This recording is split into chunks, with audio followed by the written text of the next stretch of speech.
Good Morning Business. Le débat.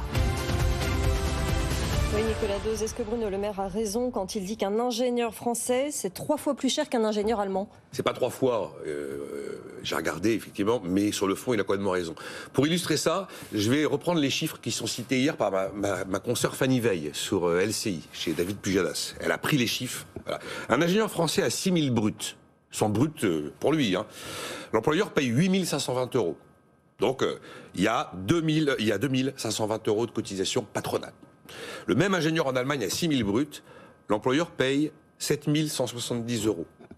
Et là, il y a 1 170 € de cotisation patronale.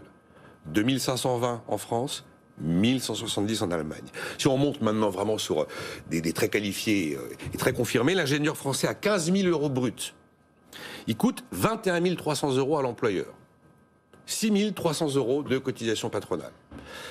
L'ingénieur allemand à 15 000 bruts, il coûte 17 925 € à l'employeur, 3 000 € de cotisation patronale. Du simple au double. Donc c'est pas 3 fois, mais c'est du simple au double. Alors ça s'explique, cette situation. On sait que en France, on a un coût du travail plus élevé. Les cotisations patronales, et là je continue à citer les chiffres de ma consoeur Fanny Veil, les cotisations patronales en France peuvent atteindre 42% du brut dans certains cas. Et en Allemagne, ça ne dépassera jamais 19,5% du brut. C'est un fait. Donc ça explique la situation. Après, on a largement déplafonné les cotisations des hauts revenus dans notre pays. En Allemagne, les cotisations sont plafonnées à 4 837 € bruts, de salaire par mois. Tandis qu'en France, on a un plafonnement qui intervient après 13 700 € par mois. Ensuite, on sait qu'en France, le travail paye l'essentiel de la protection sociale. Plus de 70% de l'ensemble du système social est financé par le travail. C'est pas pareil chez les Allemands. Ils ont une plus grande partie qui est financée par l'impôt, notamment les prestations familiales. Et puis, on a encore un reliquat de ce fameux impôt de production en France qui s'appelle la C3S. Or, la C3S, c'est directement un impôt qui taxe la masse salariale. Donc là, on est vraiment, c'est un vrai sujet. On peut pas se désespérer d'avoir un recul de la création de richesse par habitant depuis des années, d'avoir des pertes de compétitivité. Si on passe notre vie à subventionner les gens qui n'ont pas de qualification et les emplois non qualifiés, en taxant justement les talents. Donc là, Bruno Le Maire, sur le fond, a complètement raison, même si on n'est pas sur un écart de 1 à 3. Alors, ce qu'il faut faire, Jean-Marc Daniel, ce qu'on a fait effectivement sur les bas salaires, comme le rappelait Nicolas, les exonérer de certaines cotisations, est-ce qu'il faut le faire aussi pour les salaires plus élevés ? Non, je vais vous surprendre, je pense pas. Je pense que, vous savez, aujourd'hui, en fait, les 400 ans de Molière, et donc je vais citer un extrait du Misanthrope, vis-à-vis de Monsieur le Maire, qui est un fait lettré, et donc, à un moment donné, Célimène dit à Alceste, mais d'où vient donc, je vous prie, un tel emportement ? Avez-vous, dites-moi, perdu le jugement ? Parce que annoncer qu'on va encore baisser les recettes de la sécurité sociale, quand la sécurité sociale a 33 milliards de déficit l'année dernière, et programmer 12 milliards de déficit cette année, la question qui se pose, c'est jusqu'où on va aller dans la ruine de la sécurité sociale. Les cotisations, c'est pas un impôt, c'est l'achat par les salariés d'un service différé, une assurance maladie. Alors, si on considère que la sécurité sociale est inefficace, je rappelle qu'en Allemagne, les dépenses de santé sont supérieures à les dépenses de santé en France.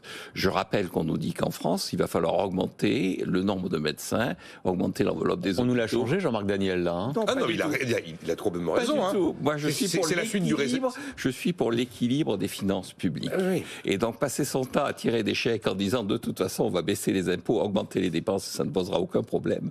Je pense que c'est irresponsable. Vous avez perdu le jugement en proposant ça. Ouais. Alors qu'il y a un problème, effectivement, d'efficacité. Peut-être que si on demandait à nos ingénieurs de travailler plus, parce que les ingénieurs allemands ne sont pas aux 35 heures, peut-être que si effectivement on demandait à notre sécurité sociale d'être plus compétitive elle-même en étant en concurrence, pourquoi pas.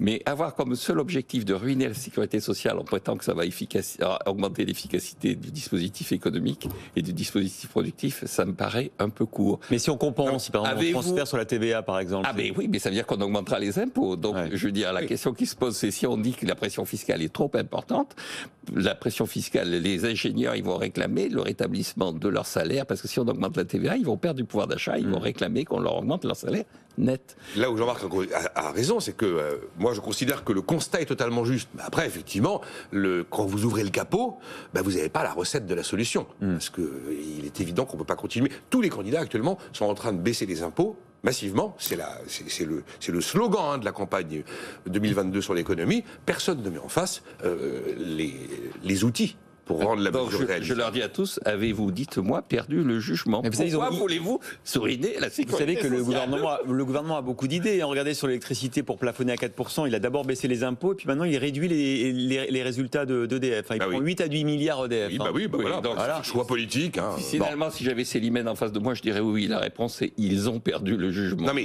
vous imaginez s'ils avaient dit finalement la promesse de limiter à 4% la hausse du courant en février, on ne pourra pas la tenir, ça va être 25. Voilà. Alors on va demander... Autant ne pas se représenter à la présidentielle. On va tout de suite poser la question à Nicolas de Varenne, le président de l'Union des industries utilisatrices d'énergie. S'il espère que ces 10 milliards vont retomber dans les poches industrielles, parce que c'est quand même bien ça l'objectif aussi, c'est que l'électricité soit pas trop chère pour nos entreprises. À tout de suite.